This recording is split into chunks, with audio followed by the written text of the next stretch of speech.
السلام ورحمۃ اللہ۔ سوال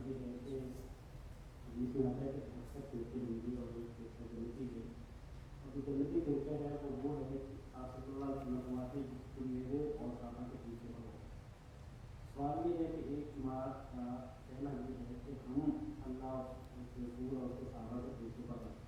لیکن جو طلاق کا مسئلہ ہے اس میں وہ صحابہ سے نمر ہے کہ وہ ایک وقت کی دین کا آتے ہیں دین سمجھتے ہیں اس کے خلاف جاتے ہیں، جب جو ان کے خلاف جاتے ہیں تو کیا اس صورت میں یہ جماعت جو ہے یہ دعویٰ کر سکتی ہے کہ اللہ کے رسول اور اس کے صحابہ کے پیچھے پر ہیں؟ بسم اللہ الرحمن الرحیم۔ سوال یہ ہے کہ اللہ کے رسول صلی اللہ علیہ وسلم کا وہ فرمان کہ میری امت کے 73 فرقے ہوں گے اور ان میں سے سارے جہنمی ہیں سوائے ایک، وہ جو ایک جنتی ہے اس کی نشانی نبی اکرم صلی اللہ علیہ وسلم نے فرمائی ما انا علیہ واصحابی، کہ وہ جو میرے اور میرے صحابہ کے طریقے پر ہوں گے وہ جنتی ہیں۔ سوال کرنے والے کو فکر یہ ہے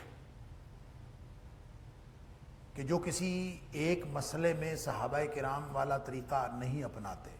اور انہوں نے مسئلے کو مثال کے طور پر بیان کیا ہے 3 طلاقوں والا مسئلہ۔ ایک مجلس کی 3 طلاقیں جو ہیں، مسلم شریف کی حدیث ہے کہ نبی اکرم صلی اللہ علیہ وسلم کے دور میں بھی اور حضرت ابوبکر صدیق رضی اللہ تعالیٰ عنہ کے دور میں بھی اور حضرت عمر فاروق رضی اللہ تعالیٰ عنہ کے بھی ابتدائی دور میں ایک مجلس کی 3 طلاقوں کو ایک ہی سمجھا جاتا تھا۔ تو اگر صحابہ کرام کے اس طریقے کو کوئی جماعت نہیں اپناتی اس ایک خاص مسئلے میں، تو کیا وہ اللہ کے رسول صلی اللہ علیہ وآلہ وسلم کے فرمان کے مطابق اس جنتی جماعت میں سے ہو سکتی ہے؟ یہ جنتی جماعت ہونے کا دعویٰ کر سکتی ہے؟ یہ ہے اصل میں سوال۔ یہ میں نے سوال کی وضاحت کی ہے۔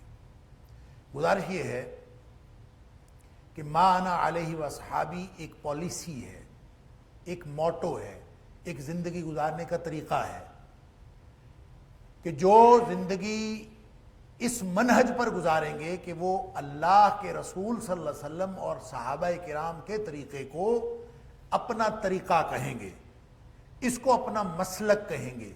اس کو اپنا منہج کہیں گے، تو وہ جماعت جنت میں جائے گی۔ اس کا مطلب ایک تو یہ نہیں ہے، ہرگز بھی یہ مطلب نہیں ہے کہ جو اس جماعت کا رکن ہوگا وہ سارے کے سارے جنتی ہوں گے، یہ بھی اس کا مطلب نہیں، اور اس کا یہ مطلب بھی نہیں ہے کہ دیگر جماعتوں میں سے کوئی آدمی جو ہے وہ جنتی نہیں ہو سکتا۔ ہو سکتا ہے جماعتیں اپنی سطح پر ایسا طرز عمل رکھتی ہوں جو ما انا علیہ واصحابی والا نہ ہو، یعنی صحابہ کرام کو وہ اپنا دین کے بارے میں معیار نہ سمجھتے ہوں، نبی اکرم صلی اللہ علیہ وسلم کی سنت کو معیار نہ سمجھتے ہوں، انہوں نے کوئی اور معیار بنائے ہوں، لیکن ان میں کوئی افراد ایسے ہو سکتے ہیں کہ جنہوں نے اپنی زندگی کا معیار اللہ کے رسول صلی اللہ علیہ وسلم کی سنت اور صحابہ کرام کے طریقے کو بنایا ہو۔ لہٰذا یہ اصول کسی فرد پر لاگو ہو یا کسی جماعت پر لاگو ہو، جس شخص نے اس کو بطور منہج کے لیا ہوا ہے اس کے اندر جتنی مرضی غلطیاں ہوں، وہ غلطیاں اگر اجتہادی ہیں نا، اجتہادی غلطی وہ ہوتی ہے جو سمجھ کی غلطی ہوتی ہے، تو سمجھ کی غلطی کی وجہ سے کوئی شخص ایک مسئلے میں اختلاف کرتا ہے، کوئی آدمی دوسرے مسئلے میں اختلاف کرتا ہے، کوئی تیسرے مسئلے میں اختلاف کرتا ہے، تو مسائل میں یہ اجتہادی اختلاف ہو جانا یہ کسی کے جنتی یا جہنمی ہونے کو ثابت نہیں کرتا۔ لہٰذا لیکن وہ جو منہج ہے، جس منہج پہ زندگی، کیا وہ نبی اکرم صلی اللہ علیہ وسلم کی سنت کو معیار سمجھتا ہے، حجیت حدیث کا قائل ہے، نبی کریم صلی اللہ علیہ وسلم کی سنت کو دین کا معیار سمجھتا ہے، یا پھر صحابہ کرام کے فہم کو اور صحابہ کرام کے اجماع کو وہ دین کا معیار سمجھتا ہے؟ وہ دین جو نبی کریم صلی اللہ علیہ وسلم نے صحابہ کرام کو سکھایا، کیا وہ اس کو معیار سمجھتا ہے؟ جب کبھی دین کی تشریح کی ضرورت پیش آتی ہے تو وہ کس طرف دیکھتا ہے؟ اگر وہ اللہ کے رسول صلی اللہ علیہ وسلم اور صحابہ کرام کی طرف دیکھتا ہے تو اس کا مطلب ہے کہ بنیادی طور پر وہ اس منہج پر قائم ہے، اور اس انفرادی طور پر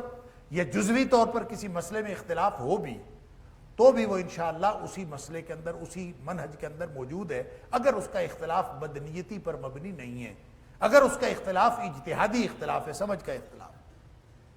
اگر اس کا اختلاف بدنیتی پر مبنی ہے کہ میں نے صحابہ کرام کی بات نہیں ماننی، میں نے کسی اور کی بات ماننی ہے، تو پھر اس کا مطلب ہے وہ تو اس کا بنیادی منہج ہی وہ نہیں ہے۔ پھر مسئلہ 3 طلاق کا ہو یا مسئلہ کوئی اور ہو، اگر کسی نے صحابہ کرام کے منہج کو اور نبی اکرم صلی اللہ علیہ وسلم کی سنت کو چھوڑ کر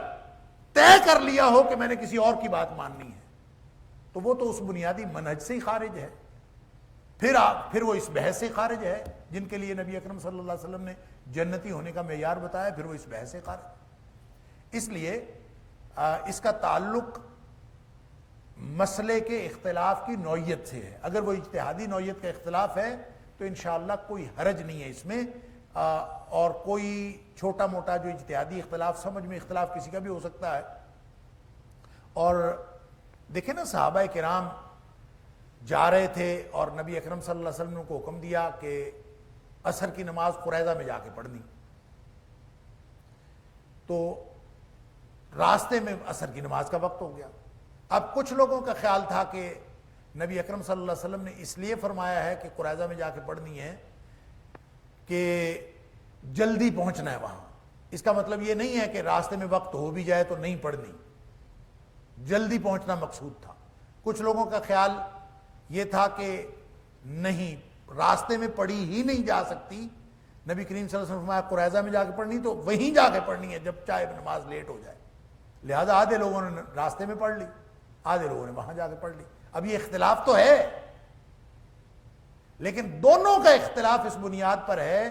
کہ ایک گروہ کا منہج بھی یہ ہے کہ اللہ کے رسول صلی اللہ علیہ وسلم کی بات ماننی ہے، اور دوسرے گروہ کا جو نقطہ نظر ہے وہ بھی یہ ہے کہ نبی کریم صلی اللہ علیہ وسلم کی بات تسلیم کرنی ہے۔ لہٰذا اس اختلاف کے باوجود، آپس میں بالکل مختلف عمل کے باوجود، دونوں کا مطمع نظر اور منہج کے اندر کوئی فرق نہیں ہے۔ وہ بھی جلیل القدر صحابہ ہیں، وہ بھی جلیل القدر صحابہ ہیں، اگر آپس میں کوئی فرق ہو بھی تو وہ جلالت قدری میں فرق نہیں ڈالتا۔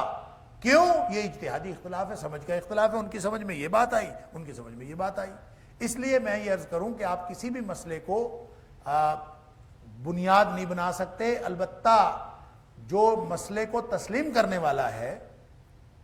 اس کی بنیاد اگر معلوم ہو کہ اگر تو سمجھ کا اختلاف ہے تو پھر انشاءاللہ کوئی حرج نہیں، اور اگر اختلاف یہ ہے کہ ہم نے اللہ کے رسول صلی اللہ علیہ وسلم کی سنت، صحابہ کرام کا منہج، اس کو نہیں ماننا، ہم نے کسی اور کو ماننا، وہ کوئی بھی ہو، اگر یہ ہو تو پھر یہ جنت جہنم کا فیصلہ تو اللہ کے رسول صلی اللہ علیہ وسلم کر گئے۔ تو اگر معیار کسی اور کو سمجھا ہے تو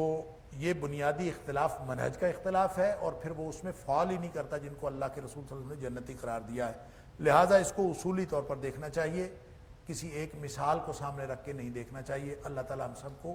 نیک نیتی کے ساتھ اللہ کے رسول صلی اللہ علیہ وسلم کی سنت اور صحابہ کرام کے منہج پر چلنے کی توفیق عطا فرمائے۔ اس میں بس ایک بات کا میں اضافہ کر دوں کہ وہ لوگ جو منہجن مسلکن صحابہ کرام کے منہج کو اپنا منہج سمجھتے ہی نہیں،